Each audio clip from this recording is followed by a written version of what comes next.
Good evening, ladies and gentlemen, and welcome to Heti TV's foreign language news broadcast. My name is Adam Breuer, and first for the news in English.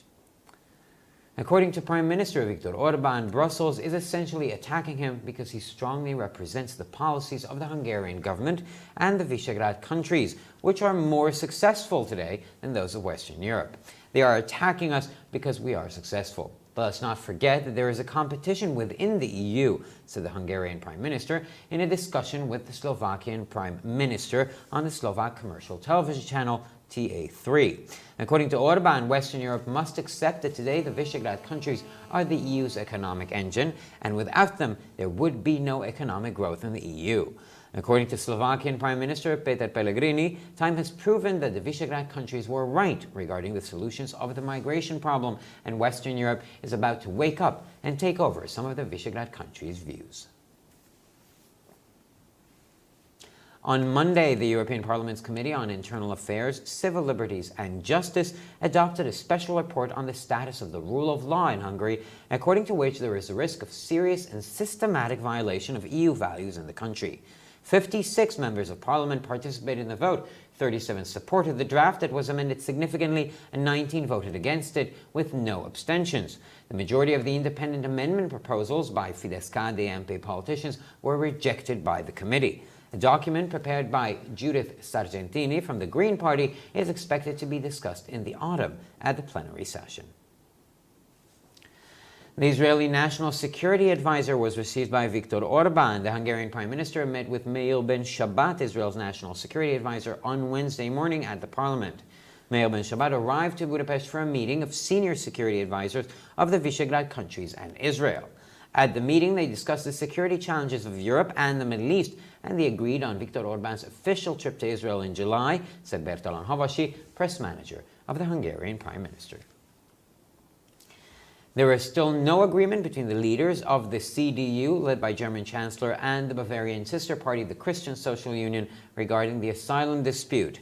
The negotiation between the leaders of the CDU-CSU party alliance and their coalition partner, the German Social Democratic Party, was not successful. The situation is very serious, but as long as there is dialogue and the parties keep on negotiating, there is hope that there will be results, said Volker Kauder, parliamentary group leader of the ruling CDU-CSU faction in the German Bundestag, in a television interview.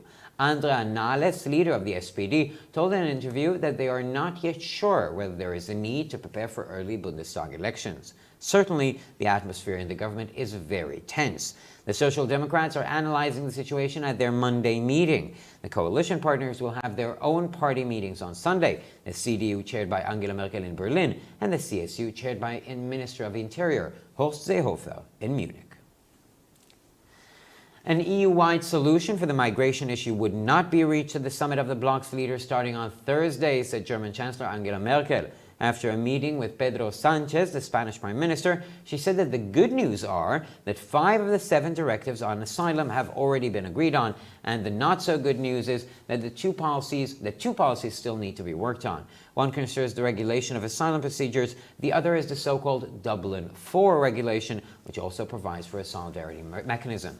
The Spanish Prime Minister stressed that his country is working closely with Germany, but he considers a common European solution based on sharing the burden as something necessary. Turkish President Recep Tayyip Erdogan received the majority of the votes in Sunday's early presidential elections. According to the final results of the elections, the head of state in office obtained 52.4% of the votes, and his party won the parliamentary elections. There was no doubt that Erdogan would win the first round. The question was whether he would exceed 50%, thus avoiding the second round that would have been held on July 8th between the two strongest candidates, which could have given a boost to the strongest opposition candidates. On the basis of Sunday's results, Erdogan could start his new parliamentary cycle with a considerably widened presidential power in a presidential system tailored to him specifically. Erdogan's powers will be significantly increased. The prime minister's post ceases to exist. The president will take over the prime minister's functions. The members of the government will be appointed and dismissed by the president, and he will have the power to declare and terminate states of emergency and to govern by means of presidential decrees. In its editorial, Israel Hayom expressed their dissatisfaction with the fact that in a document of Prince William's official's visit to Israel, Jerusalem was named as occupied territory. The paper expressed hope that the British Crown Prince, after meeting with Prime Minister Benjamin Netanyahu and President Reuven Rivlin, will clearly see that the sovereignty of the Jewish state over the entire city of Jerusalem cannot be questioned. The columnist also trusts that over time Britain will fully recognize Israel's right over the territory. Terrorists in Gaza launched numerous balloons with flammable substances from the Gaza Strip to southern Israel, causing fires in the area. In response, the Israeli Defense Forces launched airstrikes in the Gaza Strip, targeting the vehicle of a leading Hamas commander who was involved in the arson attacks. In addition, the army attacked two Hamas outposts in the north of the Gaza Strip via airstrikes and using a tank. According to Gaza, the vehicle belonged to one of the military commanders of the Hamas terrorist organization and was parked at the Nuseirat refugee camp. No injuries were reported. The Israeli army fired a Patriot missile at an unmanned aerial vehicle that approached Israel from Syria on Sunday. As a result, the drone moved away from the border. Israeli defense systems detected the drone and fired at it before it reached the border. As a result, the drone moved away from the border. There are no reports whether the target was actually hit, announced the Israeli Defense Forces. The identity of the controller of the drone was not disclosed. The Israeli army will not tolerate the violation of the aerial sovereignty of the State of Israel and will act against any attempt to endanger its citizens. In recent days, fights near the Israeli border have increased in Syria since the army of the Syrian dictator Bashar al-Assad, supported by the Russian army, entered one of the last districts controlled by the rebels. And finally, for the weather, on Saturday, a cold front could affect our country, which will bring drier air to the area. A few rainfalls and thunderstorms are likely to occur over the Great Plain. The northern winds will become stronger during the day. We can expect between 24 and 29 degrees. On Sunday, the weather will be sunny, dry, and moderately warm, with maximum temperatures between 19 and 24 degrees. Northern winds will increase. On Monday, the weather is likely to be dry and sunny, but the northwestern winds may still be strong. Temperatures will reach between 22 and 28 degrees. For further news, please visit our websites at hettydavid.com or breuerpress.com. So much for the news in English, and now we turn to Peter with the news in German.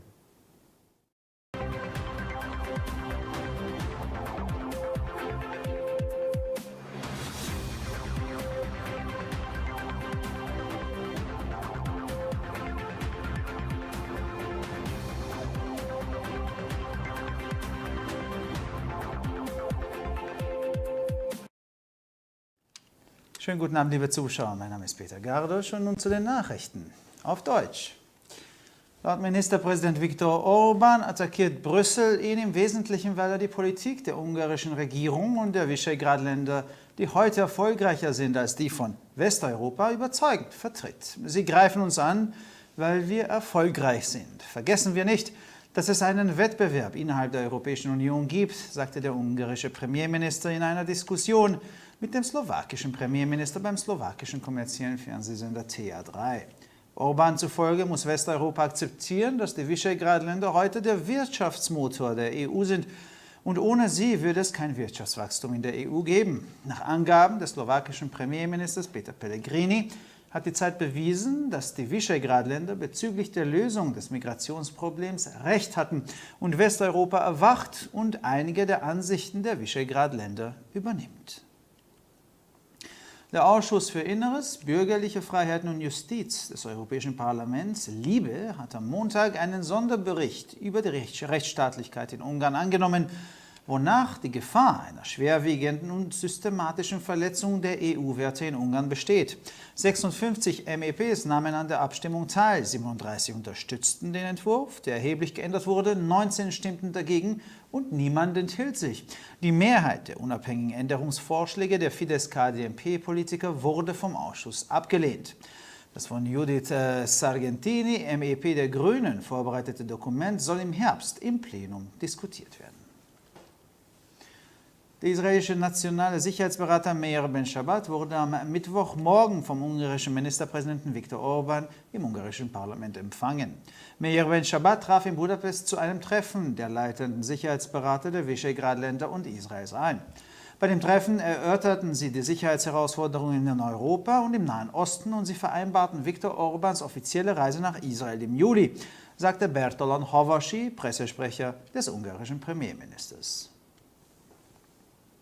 Es wurde immer noch keine Vereinbarung zwischen der von der Bundeskanzlerin geleiteten CDU und der bayerischen Schwesterpartei CSU bezüglich der Asylstreit erteilt. Die Verhandlungen zwischen der Vorsitzenden der CDU-CSU-Parteiallianz und ihrem Koalitionspartner, der Sozialdemokratischen Partei Deutschland, SPD, verliefen nicht erfolgreich. Die Situation ist sehr ernst, aber solange es einen Dialog gibt und die Parteien weiter verhandeln, gibt es Hoffnung, dass es Ergebnisse geben wird, sagte Volker Kauder, Fraktionsvorsitzender der regierenden CDU-CSU-Fraktion im Deutschen Bundestag, in einem Fernsehinterview. Andrea Nahles, SPD-Vorsitzende, sagte im Interview, sie seien sich noch nicht sicher, ob man sich auf vorgezogene Bundestagswahlen vorbereiten müsse. Es sei jedoch klar, dass die Atmosphäre in der Regierung sehr angespannt sei. Die Sozialdemokraten analysieren die Situation während ihres Montagtreffens. Die Koalitionspartner werden am Sonntag ihre eigenen Parteitreffen haben. Die CDU unter Angela Merkel in Berlin und die CSU unter dem Vorsitz des Innenministers Horst Seehofer in München. Eine umfassende EU-weite Lösung für das Thema Migration werde auf dem Gipfeltreffen der Staats- und Regierungschefs der EU am Donnerstag nicht erreicht werden, sagte Bundeskanzlerin Angela Merkel. Nach einem Treffen mit dem spanischen Premierminister Pedro Sánchez sagte sie, dass die gute Nachricht darin bestehe, dass 5 der 7 Asylrichtlinien bereits vereinbart worden seien und die nicht so gute Nachricht sei, dass 2 Richtlinien noch bearbeitet werden müssen. Eine betrifft die Regulierung von Asylverfahren, die andere ist die sogenannte Dublin-IV-Verordnung, die auch einen Solidaritätsmechanismus vorsieht.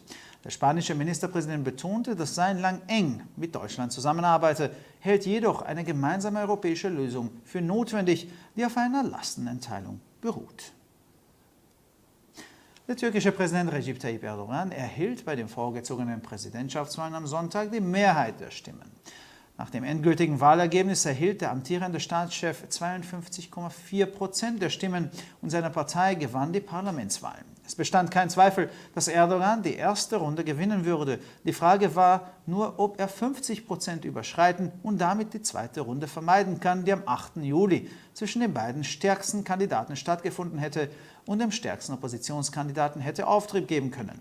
Auf der Grundlage der Ergebnisse vom Sonntag kann Erdogan seinen neuen Parlamentszyklus mit beträchtlich erweiterten Funktionen in einem Präsidialsystem beginnen, das auf ihn als Präsidenten zugeschnitten war. Erdogans Befugnisse werden erheblich ausgeweitet. Der Posten des Premierministers wird nicht mehr existieren. Der Präsident übernimmt die früheren Funktionen des Premierministers. Die Mitglieder der Regierung werden vom Präsidenten ernannt und entlassen. Und er hat die Befugnis, einen Ausnahmezustand zu erklären und zu beenden und durch Präsidialdekrete zu regieren.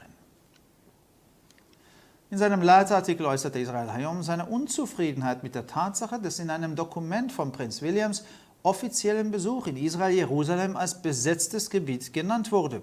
Die Zeitung äußerte die Hoffnung, dass der britische Kronprinz nach einem Treffen mit Premierminister Benjamin Netanyahu und Präsidenten Reuven Rivlin klar erkennen werde, dass die Souveränität des jüdischen Staates über das gesamte Jerusalem nicht in Frage gestellt werden kann. Der Kolumnist vertraut auch darauf, dass Großbritannien im Laufe der Zeit Israels Recht über das Territorium vollständig anerkennen wird. Terroristen in Gaza hatten zahlreiche Ballons mit brennbaren Substanzen aus dem Gazastreifen nach Südisrael geflogen, die Brände in diesem Gebiet verursachten. Als Antwort darauf starteten die israelischen Streitkräfte Luftangriffe im Gazastreifen und griffen das Fahrzeug eines leitenden Hamas-Kommandanten an, der an den Brandanschlägen beteiligt war. Darüber hinaus griff die Armee im Norden des Gazastreifens 2 Außenposten der Hamas über Luftangriffe mit einem Panzer an.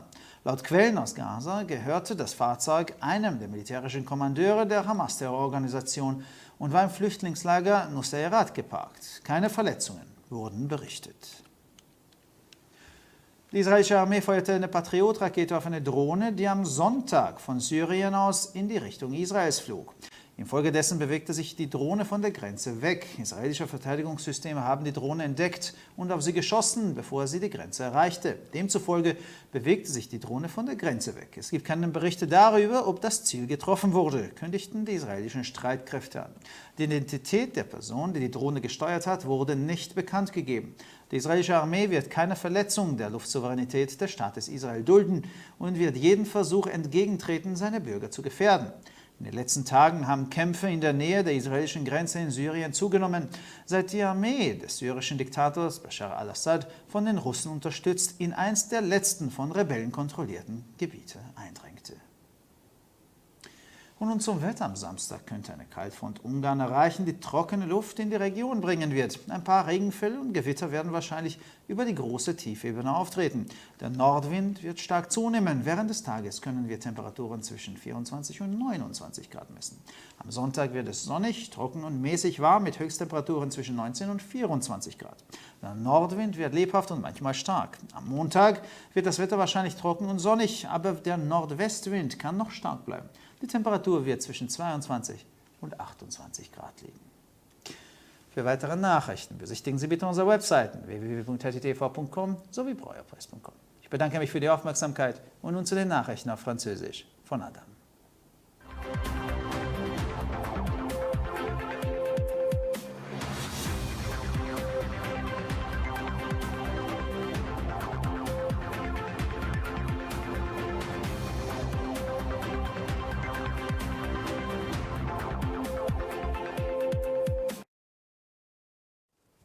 Bonsoir mesdames et messieurs et bienvenue ici sur ETI-TV. Moi je m'appelle Adam et maintenant les titres en français.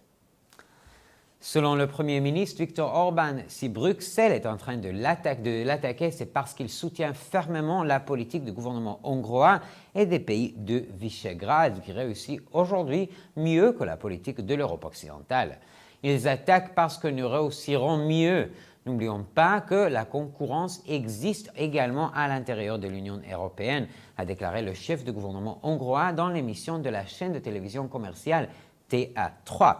Il considère que l'Europe de l'Ouest doit accepter qu'aujourd'hui, les V4 sont les moteurs économiques de l'UE et que sans eux, il n'y aurait pas de croissance économique au sein de l'Union européenne. L'interlocuteur de Viktor Orban, le Premier ministre slovaque, Peter Pellegrini, considère que dans la solution de la crise migratoire, le temps travaille également pour les V4. L'Europe de l'Ouest commence enfin à se réveiller et adopte une partie des positions des pays de Visegrad. Lundi, la Commission Liberté civile, Justice et Affaires intérieures du Parlement européen a adopté à une large majorité le rapport spécial sur la situation de l'état de droit en Hongrie. Selon ce rapport, il existe dans le pays un risque de violation grave et régulière des valeurs fondamentales. Le déclenchement de la procédure visée à l'article 7 du traité européen est donc justifié. 56 députés ont participé au vote, 37 ont voté pour le projet plusieurs fois modifié et 19 contre. Il n'y a pas eu d'abstention. La Commission a refusé la plupart des propositions de modification des responsables politiques du Fidesz-KDNP. Le document élaboré par la rapporteure verte Judith Sargentini sera probablement présenté en séance plénière cet automne. Le conseiller principal israélien à la sécurité nationale a été reçu par Viktor Orban. Mercredi matin, au Parlement, le Premier ministre Viktor Orban a mené des discussions avec le conseiller principal israélien à la sécurité nationale. Meir Ben Shabbat est venu à Budapest à la réunion des conseillers principaux chargés de la politique de sécurité des pays de Visegrad et de l'État d'Israël. Selon les informations de la MTI obtenues auprès de l'attaché de presse du Premier ministre hongrois Bertalan Havasi. Au cours de la réunion avec le Premier ministre hongrois, ils ont échangé sur les défis posés par la sécurité en Europe et au Moyen-Orient et ils ont également fait le point sur la visite officielle en Israël de Viktor Orban, prévue pour le mois de juillet. L'accord reste encore à trouver sur la question de l'asile entre l'Union chrétienne démocrate, le CDU, dirigé par la chancelière allemande et son parti frère, l'Union chrétienne sociale. La concertation entre l'alliance des partis et leur allié, le Parti social-démocrate allemand, c'est le SPD, s'est terminée sans résultat. La situation est très grave, mais tant qu'il y a un dialogue et que les partis continuent à négocier sur les modalités, il y a également l'espoir de parvenir à un résultat, a déclaré à la chaîne de télévision nationale ARD le chef du groupe parlementaire commun de la CDU et de la CSU, Volker Kauder. Dans son intervention faite à la télévision, la présidente et chef du groupe de SPD, Andrea Nahles, n'a pas écarté la possibilité d'élections anticipées au Bundestag. Ce qui est sûr, c'est que l'ambiance est très tendue au sein du gouvernement. Les sociodémocrates analyseront la situation à la réunion de leur bureau qui aura lieu lundi prochain. Les partenaires de la coalition se réuniront dimanche, le bureau de la CDU dirigé par Angela Merkel à Berlin et le bureau de la CSU dirigé par Horst Seehofer à Munich. Le paquet complet visant un règlement de questions d'asile au niveau de l'Union européenne ne sera pas achevé au sommet de chefs des États membres, commencé jeudi, a dit la chancelière allemande Angela Merkel. En répondant à une question après sa réunion tenue avec le chef du gouvernement espagnol, Pedro Sánchez, elle a tenu les propos suivants. La bonne nouvelle est que pour 5 directives concernant l'asile sur 7, nous avons déjà pu trouver un accord. La moins bonne nouvelle est que le travail doit être poursuivi dans les 2 dernières directives. La première traite de la réglementation des procédures en matière d'asile et l'autre concernant le règlement de Dublin 4 qui prévoit également un mécanisme de solidarité.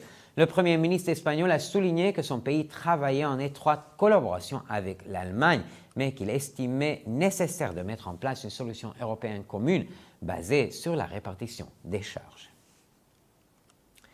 C'est le président turc Recep Tayyip Erdogan qui a obtenu le plus de votes à l'élection présidentielle anticipée de dimanche. Selon des dépouillements du scrutin, le chef d'État en fonction a remporté 52,4% des voix. Aux élections législatives, son parti a également obtenu la première place. La première place de M. Erdogan au premier tour ne faisait aucun doute. En revanche, il n'était pas certain qu'il atteigne 50% des suffrages.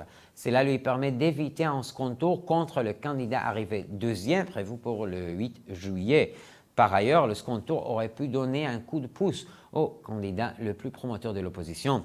Sur la base du résultat final de dimanche, M. Erdogan pourra commencer son nouveau mandat avec un pouvoir présidentiel considérablement élargi dans un système présidentiel sur mesure. En effet, le pouvoir de chef d'État Erdogan sera spectaculairement élargi. La fonction de Premier ministre sera supprimée. Ses pouvoirs seront repris par le président. C'est lui qui nomme et qui peut révoquer les membres du gouvernement. Il décide du début et de la fin de l'état d'urgence et il peut gouverner par décret présidentiel. Dans son éditorial, le quotidien Israël Hayom a exprimé son mécontentement concernant le fait que dans un document lié à la visite officielle en Israël du prince William, Jérusalem était désignée en tant que territoire occupé.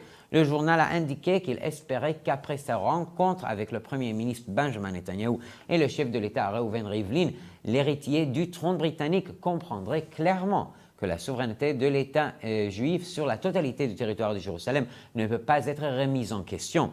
L'auteur de l'article espère également qu'avec le temps, la Grande-Bretagne reconnaîtra aussi le droit de l'État d'Israël sur le territoire.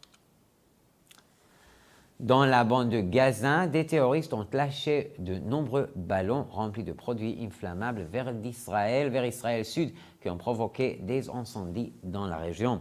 En riposte, les forces de défense israéliennes ont lancé des frappes aériennes dans la bande de Gaza contre le véhicule à l'origine des attaques incendiaires appartenait à l'un des commandants de Hamas.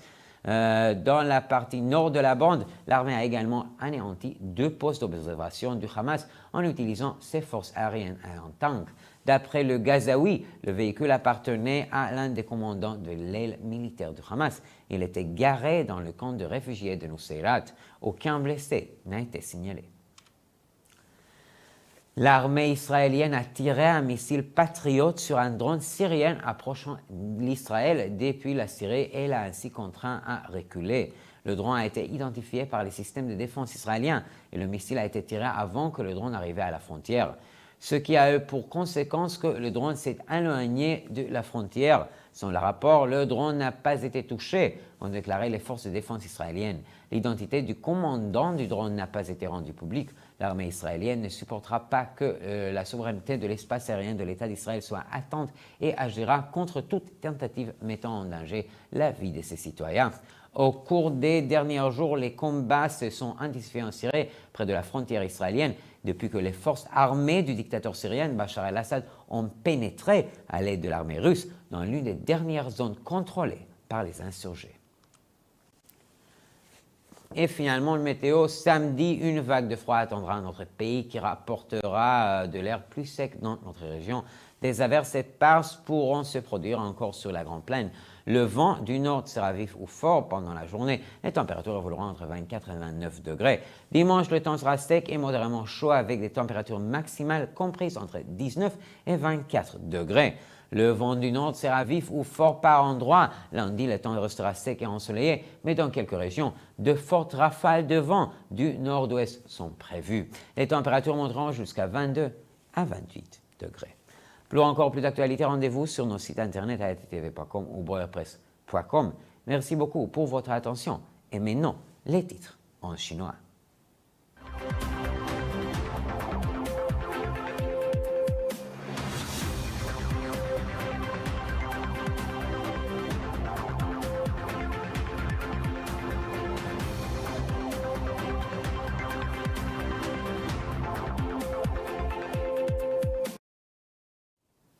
先生们、女士们，大家晚上好，我是艾登。以下是本周中文要闻。匈牙利总理奥尔班表示，布鲁塞尔实质上是在攻击他，因为他坚定地代表着匈牙利政府和维谢格勒的极端四国的政策，而这些国家如今比西欧国家更为成功。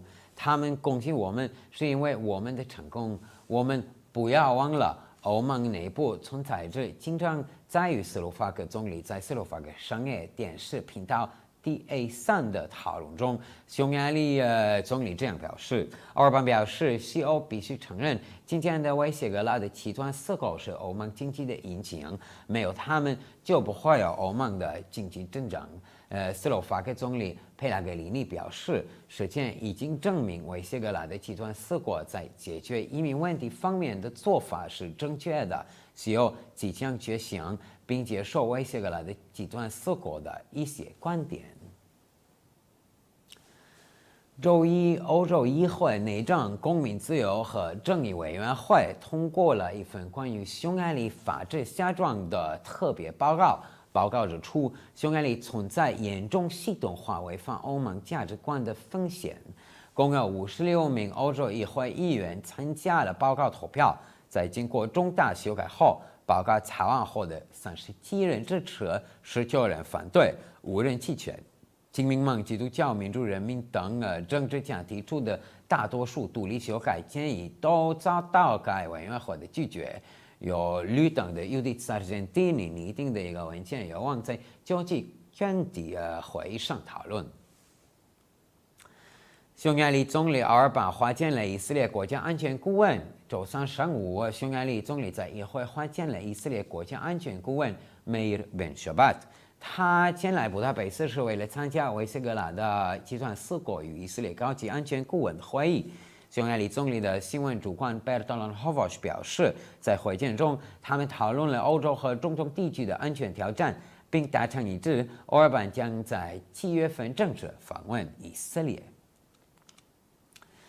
针对难民庇护争议问题，德国总理、基督教民主联盟领导人与巴伐利亚州姐妹党基督教社会联盟认为达成一致。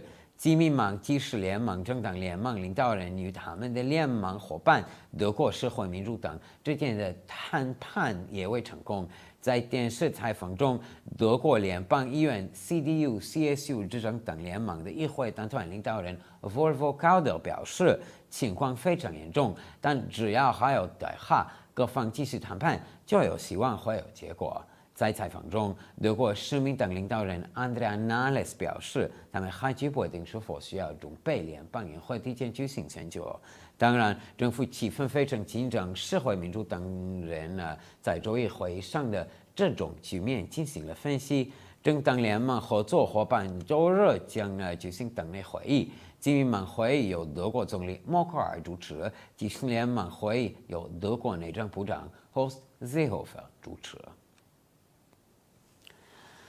德国总理默克尔表示，在周四开始的欧盟领导人峰会上，将不会从欧盟内的移民问题达成解决方案。在与西班牙首相桑切斯会晤后，他表示，好消息是7项庇护指令中的5项已经达成一致，而不这么好的消息是2项政策仍然需要继续讨论。其中一项关于庇护程序条例，另一项是所谓多柏林第4条例，或者还将提供一个团结机制。西班牙总理强调，西班牙正在与德国密切合作，但他认为欧洲的共同解决方案要基于在必要时分担责任。在周日提前举行总统大选中，土耳其总统埃尔多安赢得多数选票。根据选举最终结果，这位现任总统获得52.4%的选票，他所在的党赢得了议会选举。埃尔多安会在第一轮获胜并无悬念。问题在于他赢得的选票能否超过50%，从而避免第一轮中获得最多选票的2名候选人在7月8日进行第2轮选举，这样可能提振强大的反对派候选人。根据周日的统计结果，埃尔多安将能开始他的新一届议会任期，在为他脸上钉着的总统制度中，总统权力显著扩大。埃尔多安的权力将显著增加，总理职位不复存在，总统将接管总理职能，政府成员任免将由总统负责。他将有权宣布和终止经济状态，并通过总统另来执政。在威廉王子正式访问以色列的文件中，耶路撒冷被称为被占领领土。今日以色列报在社论中对此表达不满。该报者希望在与以色列总理内塔尼亚胡和总统里弗林会晤后，英国王储将明确表示，以色列对整个耶路撒冷的主权不容置疑。社论作家还表示，相信随着时间的推移，英国将充分认识到以色列对耶路撒冷地区的权利。假设恐怖分子从加沙地带向以色列南部发射大量含有伊朗物质的气球，造成该地区火灾。作为回应，以色列国防军在加沙地带发动攻击，目标是参与中火袭击的一名哈马斯领导者会馆的车辆。此外，以色列军队还通过攻击海坦克袭击了加沙地带北部的2个哈马斯奸杀。据加沙方面的消息，首次车辆属于哈马斯恐怖组织的一名军事指挥官，当时停在努萨莱特难民营，目前并无人员伤亡报道。周日，以色列军队向一架从叙利亚接近以色列的无人机发射了爱国者导弹，结果无人机离开了以色列边界。以色列防空系统发现无人机，并在其到达以色列边界之前向其开火。结果无人机离开了以色列边界。关于目标是否被击中，并无相关报告。以色列国防军宣布，无人机控制者的身份并未公开。以色列军队不会容忍对以色列领空主权的侵犯，并坚决反击任何危害以色列公民的企图。近几天来，叙利亚靠近以色列边界地区的战斗趋于激烈。由于得到俄罗斯军队的支持，叙利亚独裁者阿萨德的军队进入反对派控制了最后几个地区之一。那周六，冷风可能影响匈牙利，将该本地区带来干燥的空气。匈牙利太平原可能有少量降雨和雷暴，北风将加强，预计白天气温24到29度。周日天气晴朗干燥温和，最高气温19到24度，北风活跃，时有加强。周一天气将晴朗干燥，而西北风依然强劲，气温将达22到28度。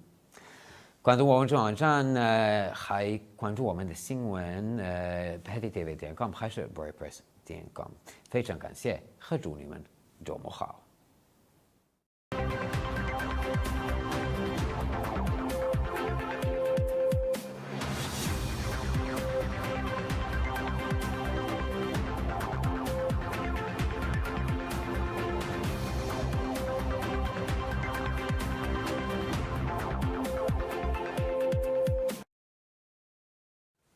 ערב טוב גבירותיי ורבותיי, וברוכים הבאים לחדשות HTTV, שמי אדם ברויר, וכעת החדשות בעברית.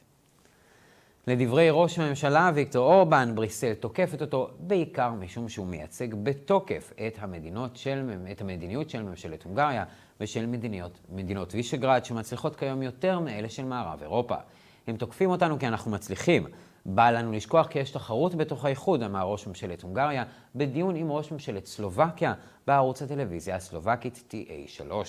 על פי אורבן, מערב אירופה חייבת לקבל את העובדה שהיום מדינות וישגרד הן המנוע הכלכלי של האיחוד, ובלעדיהם לא תהיה צמיחה כלכלית. לדברי ראש ממשלת סלובקיה, פיטר פלגריני, הזמן הוכיח כי מדינות וישגרד צדקו לגבי הפתרונות של בעיית ההגירה, ומערב אירופה עומדת להתעורר ולקבל את עמדת והשקפת מדינות וישגרד. ביום שני, ועדת הפרלמנט האירופי לענייני פנים, זכויות האזרח והצדק אימצה דוח מיוחד על מצב שלטון החוק בהונגריה, לפיה קיים סיכון של הפרה רצינית ושיטתית של ערכי האיחוד האירופי במדינה. 56 חברי הפרלמנט השתתפו בהצבעה, 37 תמכו בטיוטה שתוקנה באופן משמעותי ו19 נגדה, אף אחד לא נמנע. רוב הצעות התיקון העצמאי של הפוליטיקאים מפידס קאדמפ נדחו על ידי הוועדה. מסמך שהכינה יהודית סרגנטיני מהמפלגה הירוקה צפוי להידון בסתיו בישיבת המליאה. ויקטור אורבן קיבל את פניו של היועץ לביטחון לאומי ממדינת ישראל. ראש ממשלת הונגריה נפגש בבוקר יום רביעי עם מאיר בן שבת, היועץ לביטחון לאומי של ישראל. מאיר בן שבת הגיע לבודפשט לפגישה של יועצים ביטחוניים בכירים למדינות וישגרד וישראל. בדיון הם דנו באתגרים הביטחוניים של אירופה והמזרח התיכון. הם הסכימו על הביקור הרשמי של ויקטור אורבן לישראל בחודש יולי, אמר ברטולן הבשי, מנהל התקשורת של ראש ממשלת הונגריה. אין עדיין הסכם בין ראשי האיגוד הדמוקרטי הנוצרי בראשות אנגלה מרקל לבין המפלגה הבווארית, האיגוד החברתי הנוצרי, בנוגע לסכסוך בשאלת המקלט. המשא ומתן בין מנהיגי ה-CDU וה-CSU לבין השותף הקואליציוני שלהם, ה-SPD, לא היה מוצלח. המצב הוא חמור מאוד, אך כל עוד יש דיאלוג והצדדים ימשיכו במשא ומתן, יש תקווה שיהיו תוצאות, אמר פולקר קאודר, מנהיג סיעת ה-CDU וה-CSU השולטת בבונדסטאג הגרמני בראיון טלוויזיוני. אנדריאה נאלס, מנהיגת ה-SPD, סיפרה בראיון כי הם עדיין לא בטוחים אם יש צורך להיערך לקראת בחירות מוקדמות. אין ספק, האווירה בממשלה מתוחה מאוד. הסוציאל דמוקרטים מנתחים את המצב בפגישתם ביום שני. השותפים הקואליציוניים יקיימו פגישות מפלגתיות משלהם ביום ראשון, ה-CDU בראשות אנגלה מרקל בברלין, וה-CSU בראשות שר הפנים הורסט זההופר במינכן. פתרון של האיחוד האירופי בנושא הגירה לא יושג בפגרת רסי הגוש המתחיל ביום חמישי, אמרה קנצלרית אנגלה מרקל. לאחר פגישה עם ראש ממשלת ספרד, פדרו סנצ'ז, היא אמרה כי החדשות הטובות הן כי 5 מתוך 7 ההוראות בנושא המקלט כבר הוסכמו, והחדשות הלא טובות הן כי עדיין צריכים לעבוד על 2 שאלות. האחת נוגעת להסדרת הליכי המקלט, והשנייה היא מה שקרוי דבלין 4, המספק גם מנגנון סולידריות. ראש ממשלת ספרד הדגיש כי ארצו פועלת בשיתוף פעולה הדוק עם גרמניה, אך רואה פתרון אירופי משותף המבוסס על שיתוף הנטל לפי הצורך. נשיא טורקיה רג'יפ טאיפ ארדואן קיבל את רוב הקולות בבחירות לנשיאות ביום ראשון. על פי התוצאות הסופיות של הבחירות, ראש המדינה השיג 52.4% מהקולות ומפלגתו זכתה בבחירות. לא היה ספק כי ארדואן ינצח בסיבוב הראשון. השאלה הייתה האם הוא יעלה על 50% ובכך יימנע מסיבוב שני שהיה אמור להתקיים ביולי בין שני המועמדים החזקים ביותר, משהו שיכול היה לתת דחיפה חזקה לאופוזיציה. על בסיס התוצאות ביום ראשון, ארדואן יכול להתחיל את הקדנציה החדשה שלו עם כוח נשיאותי מורחב במידה ניכרת במערכת הנשיאותית המותאמת לו אישית. כוחותיו של ארדואן יגדלו באופן משמעותי, תפקיד ראש הממשלה עדיין להתקיים, הנשיא ימלא תפקידי ראש ממשלה, חברי הממשלה ימונו ויפוטרו על ידיו, ויהיה לו הכוח להכריז ולסיים מצב חירום ולשלוט באמצעות צווים נשיאותיים. במאמר המערכת הביע העיתון ישראל היום את אי שביעות הרצון מהעובדה שבמסמך של ביקורו הרשמי של הנסיך וויליאם בישראל, ירושלים נקראה שטח כבוש. העיתון הביע תקווה כי נסיך הכתר הבריטי לאחר פגישה עם בנימין נתניהו וראובן ריבלין יראה בבירור כי לא ניתן להטיל ספק בריבונותה של המדינה היהודית על כל ירושלים. בעל הטור גם מקווה שבמוקדם ומאוחר בריטניה תכיר בזכותה המלאה של ישראל על השטח. מחבלים בעזה שיגרו בלונים רבים וחומרים דליקים מרצועת עזה לדרום ישראל וגרמו לשריפות באזור. בתגובה יצא צה"ל בתקיפות אוויריות ברצועה לעבר כלי רכב של מפקד חמאס שהיה מעורב בהתקפות. בנוסף, הצבא תקף 2 מאחזים של חמאס בצפון רצועת עזה באמצעות תקיפות אוויריות וטנק. לדברי עזה, הרכב היה שייך לאחד המפקדים הצבאיים של חמאס וחנה במחנה הפליטים נוסיירת. לא דווח על כל פגיעה. צה"ל ירה טיל פטריוט לעבר כלי טייס בלתי מאויש שהגיע לישראל מכיוון סוריה ביום ראשון. כתוצאה מכך התרחק הכטב"ם מהגבול. מערכות הביטחון הישראליות איתרו את הרחפן ופתחו באש לפני שהגיע לגבול. כתוצאה מכך הכטב"ם התרחק מהגבול. אין דיווח על האם המטרה נפגעה, הודיע צה"ל. זהותו של מפקד הכטב"ם לא נחשפה. הצבא הישראלי לא יסבול את הפרת הריבונות האווירית של מדינת ישראל ויפעל נגד כל ניסיון לסכן את אזרחיה. בימים האחרונים מספר הקרבות ליד הגבול בסוריה גבר מאז שצבאו של הרודן הסורי בשאר אל-אסד, שנתמך על ידי רוסיה, נכנס לאחד המחוזות האחרונים שבשליטת המורדים. ולמזג האוויר, ביום שבת חזית קרה תגיע להונגריה שתביא אוויר יבש לאזור. מעט גשם וסופות רעמים צפויים להתרחש באזור המישור הגדול. הרוח הצפונית תתחזק, במהלך היום צפויות בין 24 ל-29 מעלות. ביום ראשון יהיה בהיר, יבש עם חום בינוני, טמפרטורות בין 19 ל-24 מעלות. הרוח הצפונית צפויה להתחזק שוב. ביום שני מזג האוויר צפוי להיות יבש אבל בהיר. הרוח הצפון מערבית עדיין יכולה להיות חזקה. הטמפרטורות חזויות להיות בין 22 ל-28 מעלות. לחדשות נוספות, אנא בקרו באתרי האינטרנט שלנו ב-htv.com או ב-broyerpress.com. תודה רבה שהייתם איתנו, שיהיה לכם שבת שלום.